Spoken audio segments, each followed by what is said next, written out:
Sometimes I go like this. But then I stop. This has been one of those times. Hello there, my peeps. How we doing? It's good to see you. All right, another day of wackiness in the world of news from the 1990s. The day today. You know, somebody pointed it out, and I did notice it in the first episode, but somebody pointed out that their favorite part of the show is just the opening title sequence because it's way, way over the top, and I agree. I think it might be my favorite part too, because every time I say it, and it just like, it feels like it doesn't stop. That part is low-key hilarious. Every time I see it now, it just gets funnier and funnier and funnier. But the show itself has been fantastic. There's, you know, the one thing that that probably hinders me a little bit is not knowing the UK, I guess, politicians back then, the names of them, most of them, almost all of them, honestly.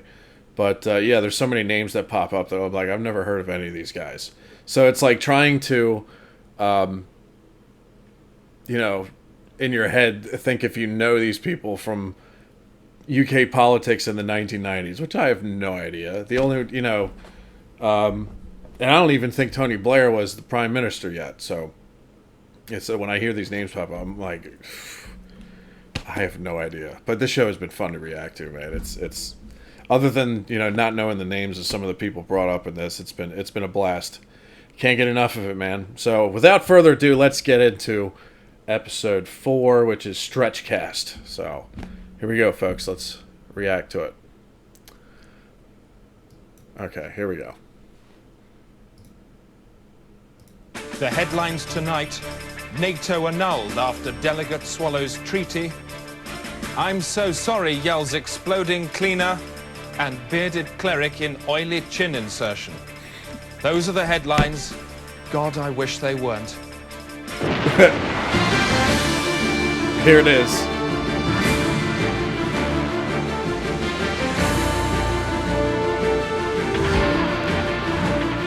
What's funny is the opening title sequence like looks like a legit one until it gets to a certain point. They're right here. Top gets tonight.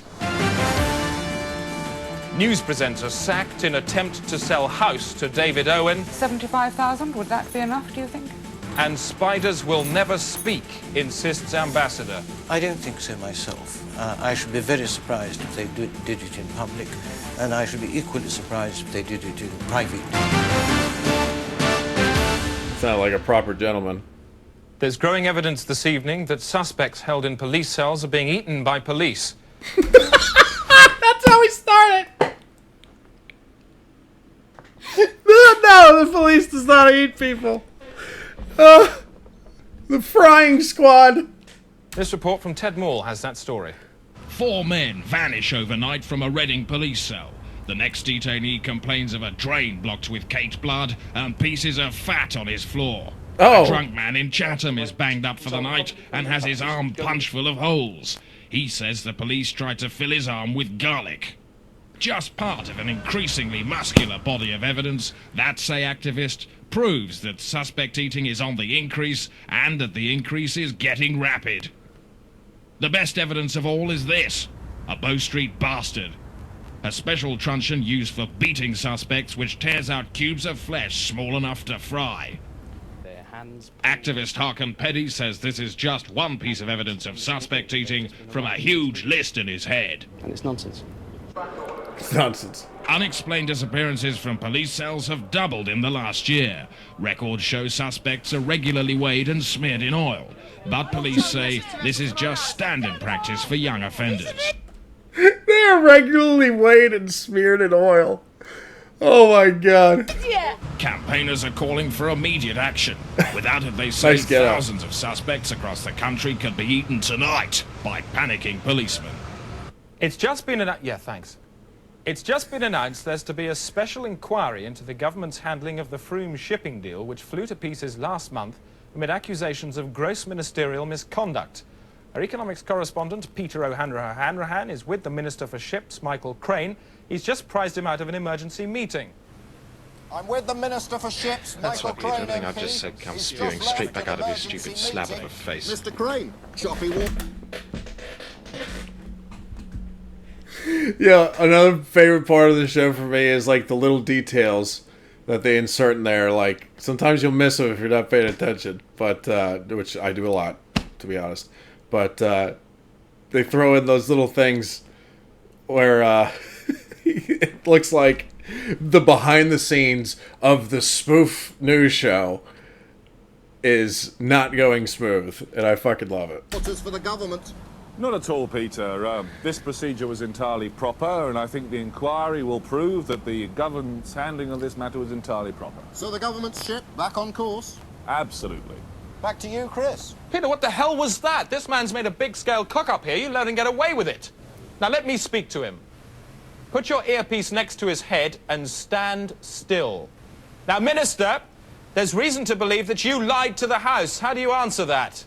Well, that is a very serious and unfounded allegation, and I'll be making a statement to the House based on the preliminary inquiry next week. A week is a long time in politics. Rab Butler. Shut up, Peter. Now, Minister, did you or did you not lie to the House? I will be making a full statement to the House next It's a simple question, yes or no. Did you or did you not lie? As the Minister for Ships sprawls on the pin, it's back to you, Chris. No, it isn't, Peter. He's about to answer the question. He's about to admit to lying to the House. And he's You've let gone. him get away again. Where's he gone? Over there. Well, get him back. He's in a cab. Peter, you've lost the news. What are you going to say? Sorry. Look like you mean it. Look down at the ground and say sorry. I'm sorry. Peter, next time you cross the road, don't bother looking.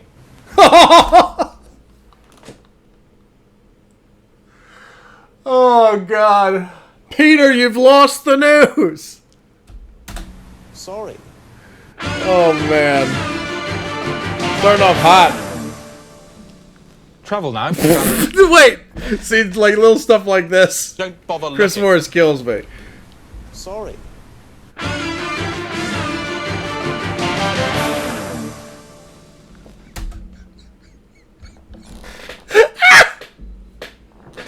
And I just, when I rewound it, I noticed the second time around, the fucking music was fucking up. Oh, this show's great. This show is absolutely great. Travel now from Valerie Sinatra in her pod a mile above the centre of Great Britain. Valerie, talk me some road. Well, you're gagging for it, Chris, so here goes. Yeah.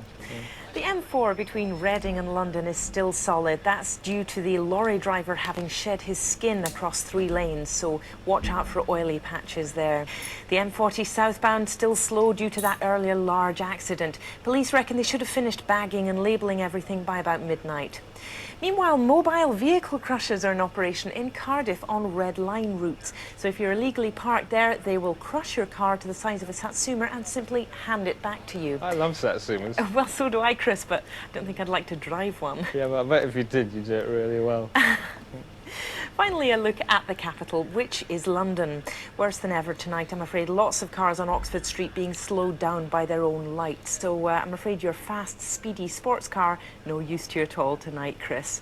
Thanks very much indeed, Valerie, and I'm sure Alan will agree she certainly is one for a fast car. She certainly is. I prefer something a little bit more comfortable myself. Ah, well, with me, Alan, it's comfort and speed every time. Well, a fast car's a safe car. Of course, in the States, we drive a whole lot slower than you guys. Actually, I think statistically, slower cars are actually more dangerous. Yeah, but you can't be saying we should get rid of the speed limits. No. That's What I'm saying. Nothing to do with Now the sport with Alan Partridge. Thanks, Chris. And it's a special desk of sport this week as we look forward to all the sporting action that will take place in this year's 1994 World Cup finals in America in Alan Partridge's World Cup Countdown to 94. Alan Partridge's countdown to World Cup '94. Yes. yes, yes, yes, yes, yes, yes! That was a goal. Goal! Striker! Eat that! And another! And another. Stick it in. Thank you and good night. Swat! That...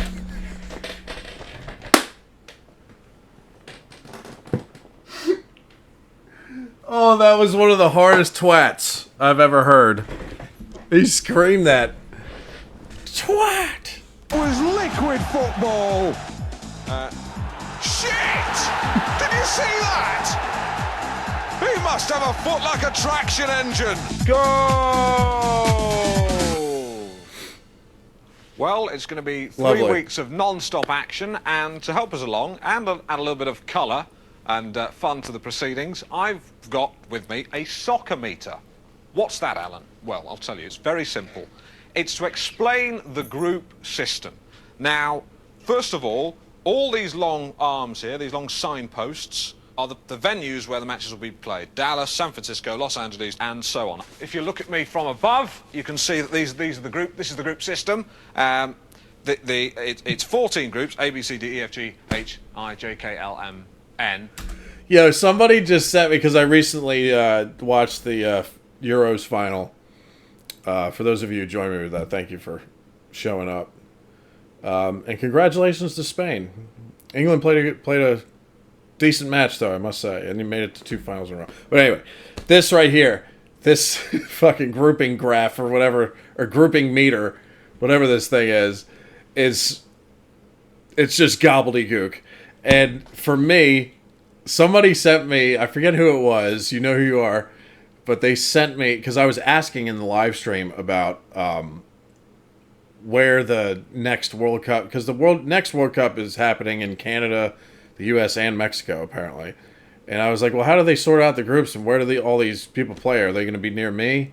And so somebody sent me a link and it's this massive graph with all these color codings everywhere, and I just took one look at it, and I was like, nope, this just looks like complete gobbledygook to me. Now, I will admit, I was probably being lazy as soon as I saw it. I was like, I don't want to deal with this right now. But as soon as I saw it, I was like, well, this is going to take me several minutes to figure this out, and I just don't feel like doing it. But that's how I felt when I saw this little football meter, or whatever Alan Partridge is trying to show here. I was just like, no idea what this is supposed to be.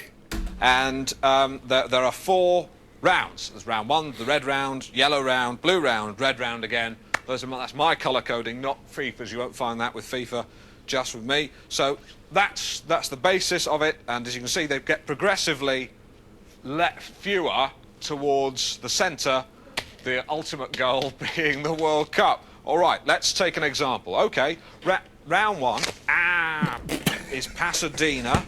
Let's say it takes place in Pasadena, between Chile and Paraguay, something like that. Okay, and then we're through to Arkansas. round 2, which is... Hey, somebody, what we were talking about, I did some reaction video to, like, English... I think it was like English words or English town names and why they're pronounced a certain way. And a lot of people came to me and said, but why the hell is Arkansas pronounced Arkansas? I don't know. It's spelled Arkansas. So I don't know why we say Arkansas. I really don't. You got me on this one. I don't know why we say Arkansas. It actually has bothered me forever, and I've never got a legitimate answer for it. So you guys got us on that one. I've no clue, and it probably should be Arkansas. Say San Francisco. We've not got much time here. San Francisco, and that goes through to Orlando. So let's take it round to Orlando there. Just move those out of the way.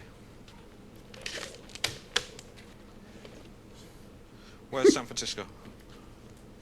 Right, just going to find San Francisco. Where is it? There it is. Right. So San Francisco have played Orlando, and then we're through to round 3, Los Angeles. Somebody had to make this. It's not written on that side. It should be, but it's blooming not. And then It's whoever went that them are through to the final of the World Cup. Who's that going to be? Go! Go! The proof is in the pudding, and the pudding in this case is a football. Booth, eat my goal. The goalie has got football all over his shirt. I'm Alan Partridge, and that will be my World Cup 94. You can come too. Join me.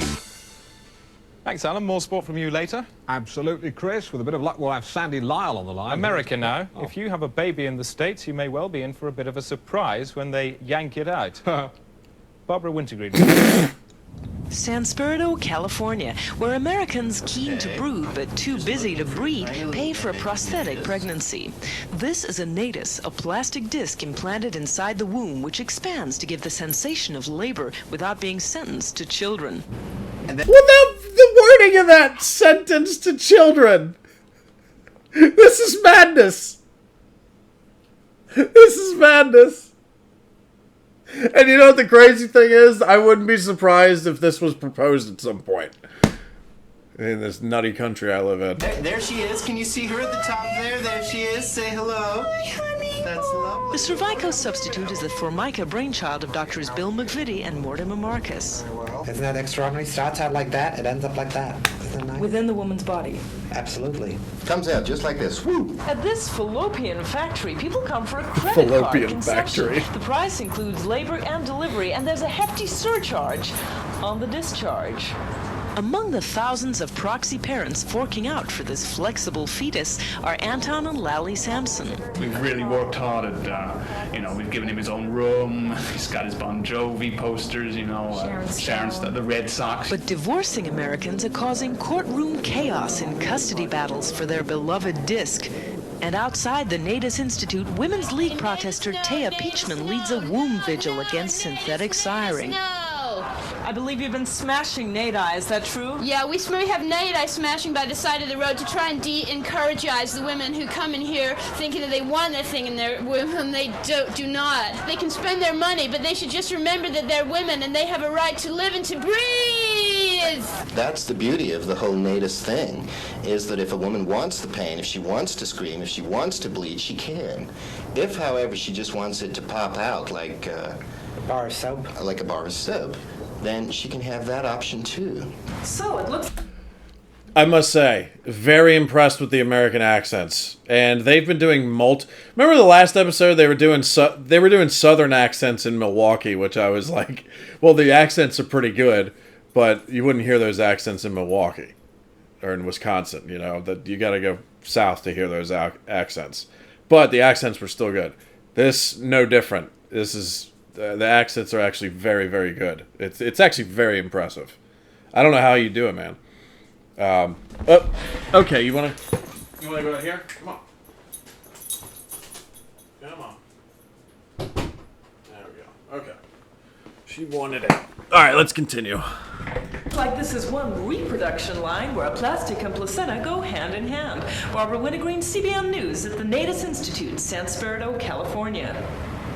The eyebrow. The day today, because fact into doubt won't go. And we've just heard that areas in 3 of Britain's biggest cities are being evacuated due to suspect dogs. Police believe this could be the start of a mainland campaign of dog bombs threatened by the IRA last month. This report from Eugene Fraxby has got the story with him, reports. Oxford Street in London with 3 policemen and a knotted tape barrier. A stray dog was spotted here an hour ago and everybody ran out. Police then isolated the area containing the dog and told the public to clear off. Later they located it and conducted a controlled explosion. No!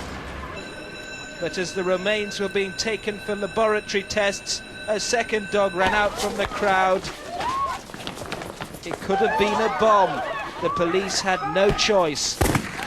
It was over in seconds. Jesus! A dog and 3 people dead from guns. Being old, they would have died soon anyway. But the dog, which contained no explosive at all, was shot to ribbons in its prime. Oh, no. By 6 o'clock this evening, a monument had been built marking the end, perhaps, of the relationship between man and dog, which today went from this to this.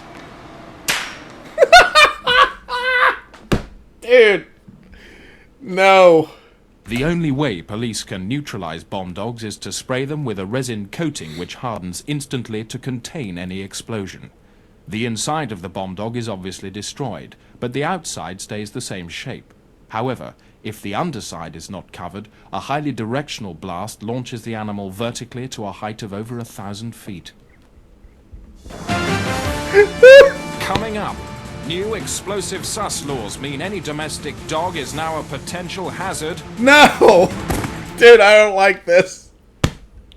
You guys know how much I love dogs and cats. It's still funny, though. It's still funny. Recently, I had, what was it? The boyfriend sketches reaction on YouTube. And a lot of people were like, "Boomer, we've changed you because before you would have been disgusted by somebody harming a little doggy." But I mean, look, it's one thing if it's just repetitive and it's like dog killing or harming for, you know, several minutes, like it was in that one Peep Show episode, which it was initially funny, but then it was like, all right, ease up. Ease up on the dog, the dead dog thing. But if it's just quick and over with, then I can get behind it and be like, yeah, that's hilarious. Much like the, what's his name? The guy from IT Crowd, Douglas Renholm. Matt Berry, when he kicked the dogs and said, "Fuck you." And he launched the second one on the way out. But yeah, like, as long as it doesn't, like, hammer on about a certain thing, that's, you know, like with me, I don't like to see animals get hurt. So if it keeps hammering it away at that, then eventually I'm like, all right, enough, you know. But anyway. And an eyewitness who was caught up in more bomb dog chaos. Shooting one policeman in particular I saw, it went, "No!"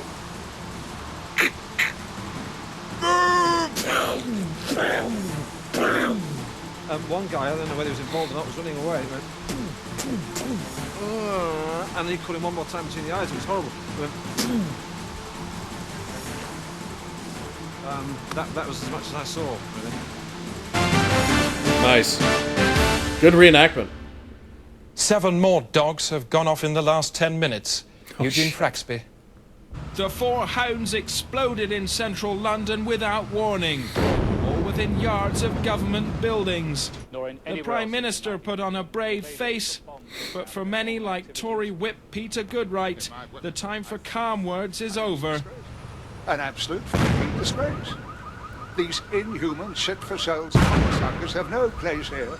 In my considered opinion, they are Journalist David Mellor added little of interest. An insolent contempt for public opinion. And for Junior Health Secretary Paul Mann, words alone could not express his anger. Police are on the alert again this evening and have cordoned off a man in Piccadilly. It's believed he may have eaten a suspect dog last night and could now go off himself. No! Sinn Féin have so far denied they are backing the campaign. Earlier today I spoke to their deputy leader, Rory O'Connor, who under broadcasting restrictions must inhale helium to subtract credibility from his statements. So what's your initial statement? These incidents are inevitable given the position of the British government. You do support this campaign then? The IRA have been forced into this position. So you do support this campaign of violence? The IRA...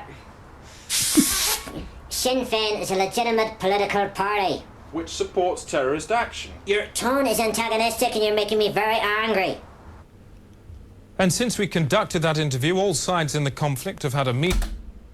Look at the fucking word! Terrorists. Yo, this show is fucking wild. I love it. And have sorted everything out. The Day-Today is now available in these fine locations. The night sky over Paris. The International Hackenbecker Building in Chicago. The wall of Cheops Pyramid at Giza. And the handles of 400 million petrol pumps across the globe. The huge success of the BBC's new soap opera The Bureau has now spread to Italy. Voglio parlarne adesso, parleremo più tardi. Questo per me va They've got a daytime discussion show there devoted entirely to it. It's called Bello Buretti, and its stars are the wagging tongues of hosts Carmena Zo and Pucasina McRae. Ma tu sei in crisi, eh? No. Ah, siete da bravo! Ah, te grande porca! Ah, sei bravo, diferente. Hennerty es muy masculino, ultimación de la masculino. Non un spettacolo di burattini sul lungomare a Margate. So much for the Euro Bureau. Meanwhile, back here in Britain, a nation holds its breath tonight for the 2000th edition. I want to know if anybody who's following this speaks Italian. How was the Italian in that? Let me know, please. Was it good? Was it shit? Was it okay? Let me know.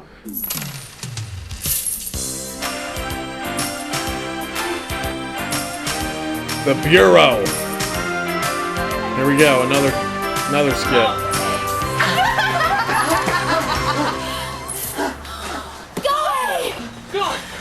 Quick!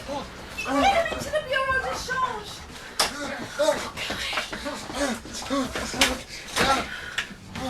What happened? Who did this to you? I don't know, I didn't see. I'll get him. I'll get these evildoers. No, Alex, violence solves nothing. Why did they do this to me? Just because I'm gay. I'm gay. I'm gay. What? It's Guy, Mr. Hennity. He's been attacked. Yeah, I know. What did you say? Said I'm gay. You're fired. Damn. I'm warning you, Jack Hennity. If Guy goes, we all go. Yeah? Yeah. Yeah. Go on then, walk. The lot of you, walk. I've got people queuing up to work inside this Bureau de Change. Right. Right. I'm going. Me too. I don't even work here. Yeah, go on, you go and all. But just you remember what you said. Maria! Maria! It's so fucking random, dude. I would see myself as an individual human being needing salvation, receiving it through the work of Jesus Christ. Do you find the day-to-day comes into this at all? Well, how can it not? It is day-to-day. Every day, the day-to-day? Every day, day-to-day, yeah. For you? Yes. And with a bit of luck for all these people? That's what one prays for, what one would like to see. You would like to see the day-to-day for all these people today? If your prayer was answered? That they should each enter into an experience of personal salvation. Which would include the day-to-day? Well, how could it not? I don't know what kind of salvation you could be talking about that wouldn't include the day-to-day. The day-to-day has been saved. Environmation from me, Rosie May. An international ban on the hunting of waves Penguins. has finally been introduced. Waves have been... Any of you guys speak Penguin?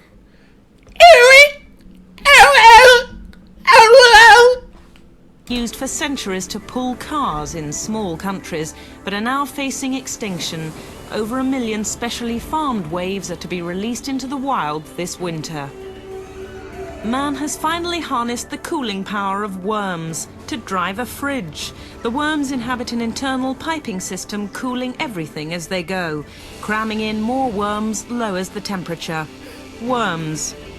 I'm Rosie May. My milk is green. Come drink me. Tomorrow, the Home Office release a new series of video... It's just little things like this, like doing the news from the side. Yeah. I mean, even after the first episode, the show, I was like, all right, this is pretty good. And then by now, I'm like, this is amazing. This is an amazing show. ...is designed to help young people with everyday problems. They're produced in association with The Day Today, and this is the first. Sorted. Salted! Salted! Salted! Yeah! Salted! Hello, I'm Graham. And I'm Crispin. And today we're going to show you how to deal with a relative who's just Is that died. Graham Linehan? Let's go. Oh, look. I think it Dad's is. dead. Oh, bugger. Hello, Dad. Are you dead? Right then, what you'll need is some vinegar, an oven glove, 2 ping pong balls, fresh, Books, some butcher's grass, super glue, some bungee, a salad spinner, and a chisel. 1 chili chisel and a packet of fresh, please. First, embalming. That's crazy. The guy behind IT Crowd and Father Ted is in a skit. Oh, damn, my PC's making a weird noise. I need to fix that fan, I think. But, yeah, no, I don't think I've ever seen him. I've seen him in, like, a scene or two before in his shows, but I've never seen him in, like, an actual skit. In this, it's something like this. a cup of vinegar, Bit of shoe polish on the wrists. and inject the corpse thoroughly with fresh. Now he's ready for the coffin. But don't forget, Wash your hands. Always. It's the end of your day as you... now he's unburied, now he's not. Leave her up a nearby paving stone. Scratch on the name. Write the name on the stone. So Pim can see what's in the ground. And make way for the priest. For your bouquet, stick your chisel into your salad spinner. Plunge it into the mound. Flowers! Sorted! Unless, of course, you're a Muslim.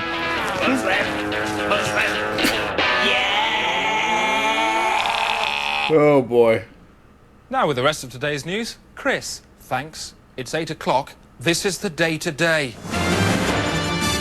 The main stories so far. The Libyan leader Colonel Gaddafi has plunged southern Europe into crisis by kidnapping Crete and towing it to a secret location off the Libyan coast. No! No! You can't tow a fucking island! No! What is going on with this Muppet in the background, dude? Crowds in Tripoli welcomed the news.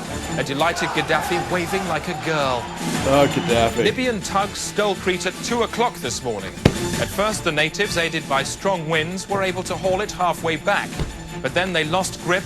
The island was towed to the North African coast and hidden underwater. This is so bizarre. The Lincolnshire village of Fladney is tonight recovering from a gravity quake during which the Earth's pull was reversed for 7 minutes, sending everything not secured onto the ground over a mile into the air. The quake struck at 4:30 this afternoon. These pictures were taken by Paul Cork, who had his Polaroid with him when he fell up into the roof of a shed. This man survived by clinging onto a boot scraper. Others were not so lucky. I was playing football with my cousin just in the garden there, and he jumped up to catch the ball and just kept going. His cousin later rained back onto the ground along with 4,000 other villagers. The American space shuttle Endeavour 4 sets off tonight on its special stunt mission. Once in orbit, it will hurtle towards a NASA space ramp, fly off the end and leap over a line of 12 other shuttles. It will then return to Earth tomorrow afternoon at 3:30. It's time now for our resident humorist Brant, the physical cartoonist from the Daily Telegraph, to bloody the noses of the great and good. Mr. B, make us smile about the bad things in the world. This week, I've been looking east, where Chris Patton, like King Kong, is that a has middle made a finger? monkey of himself over Hong Kong. What is that? Oh, okay. Is it? Am I wrong about that? Did that not look like a middle finger? Right here, look at that. It looks like somebody's sticking up the middle finger. East, where Chris Patton, like King Kong, has made a monkey of himself over Hong Kong.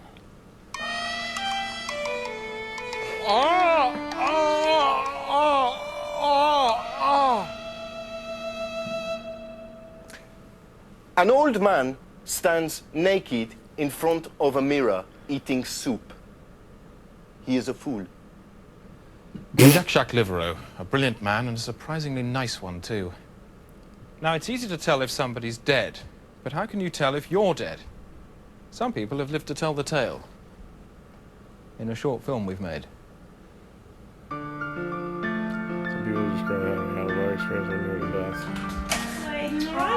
Lucy Turner Warwick is a boxing trainer in High Wycombe. She had a near-death experience when in a coma induced by a pupil. I learnt later that I had actually died. My heart stopped for, I don't know, a few seconds. I could see a tunnel, and at the end of that tunnel, a very, very bright light. I was aware of a figure standing at the end where the light was. She led me into an open plan office, and at the back there was this little separate office, and she beckoned me towards it, and on the door it said God. And there was a man, very nice, friendly man in a suit, grey hair, and I sat down and we chatted a bit. He was very jokey and jolly, and I remember he had a little sign behind his head. This sounds like Carl Pilkington meeting God. You know? There was like a little, from the Ricky Gervais show, the cartoon version, there was like a little skit like this where he's talking about meeting God, and it sounds just like this so far. That said, it was one of those, you know, you don't have to be mad to work here, but it helps, or something. So I thought, well, he's obviously got a sense of humour. Anyway, we talked, and then he pointed to another man in a suit with a beard and said, "That's my son." And I looked back at God, and he laughed and said, "It's a family firm," you know. And it was very, very friendly, but very boring. I'm afraid all of these people that talk of these out-of-body experiences are basically congenital liars. Chanticleer Gardsley is Professor of Psychosociology at University College London. He is a skeptic. We have a whole catalogue of examples of hospitals actually manufacturing out-of-body experiences whereby they attach patients to wires and actually lift them up towards the ceiling, therefore creating in the patient a feeling of literally lifting out of their bodies. In laboratory experiments, scientists artificially created near-death experiences in mice. They fired hungry mice against a wall with a specially calibrated gun. Oh my God, no! Food was placed on a shelf above the comatose mice. If they had a soul, it would leave the mouse's body, float upwards, and eat.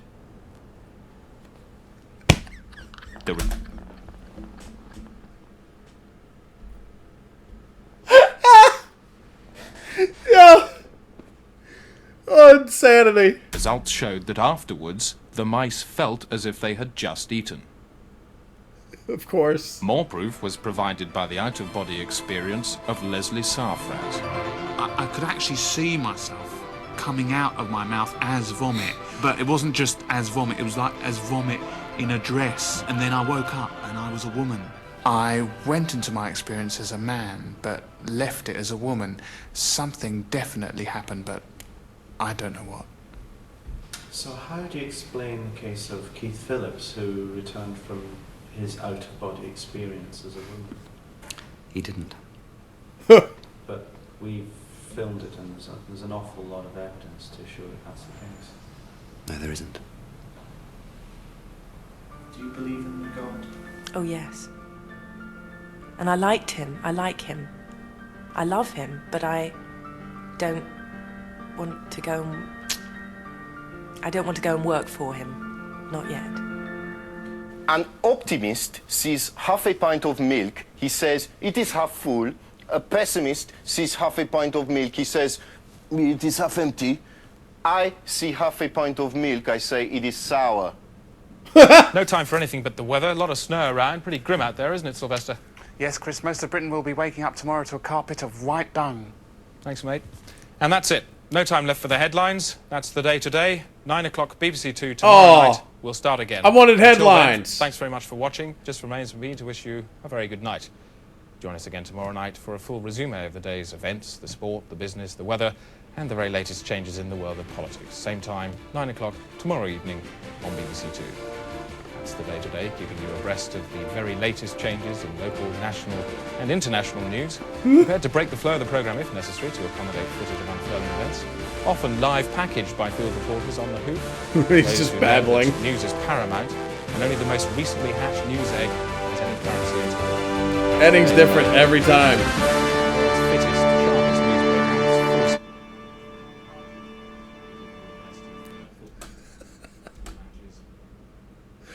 Oh boy. What a fun show. That show is fun. It's ridiculous. And it's unlike anything that I've reacted to so far. It's unlike pretty much anything I've ever seen. But it's so good. I'm really enjoying The Day Today. It is very, very good. The exploding dogs. There's so much Muppetry going on that, like, as soon as the episode's over, I feel like I forget half of it. I just know that if I went back and watched it again, it would be just as funny. That's when you know you got a really good show in your hands. When you go back and watch the thing right after you see it again, and it's just as funny, maybe even more funny the second time around. It's really, really good. I'm really impressed with this show. And all the madness that goes up. But again, like the little details, like Chris Morris giving you the news from the side. Or the music messing up with the day-to-day theme. Just little, there was one part where the lady was presenting the traffic report, and the camera like went way off and back onto the track, like as if somebody messed with it. Little stuff like that is, I love stuff like that. I think it adds a whole nother aspect to the show that it's like, it's kind of like they're poking you, go, make sure you pay attention, you know. It's really, really good. I can't praise the show enough. We're only 4 episodes in, but it's only 1 season. I wish it was more. But, of course, people have been telling me I gotta watch Brass Eye, but after The Day Today, I'll probably go back to another Alan Partridge show, but who knows? I mean, you never know what I'm gonna do. But, again, fantastic reacting to this. I'm having a blast. So, that's my review for this episode, and hope you enjoyed the reaction. And I'll see you again soon, Boomerites. Have a great day today. Stay safe.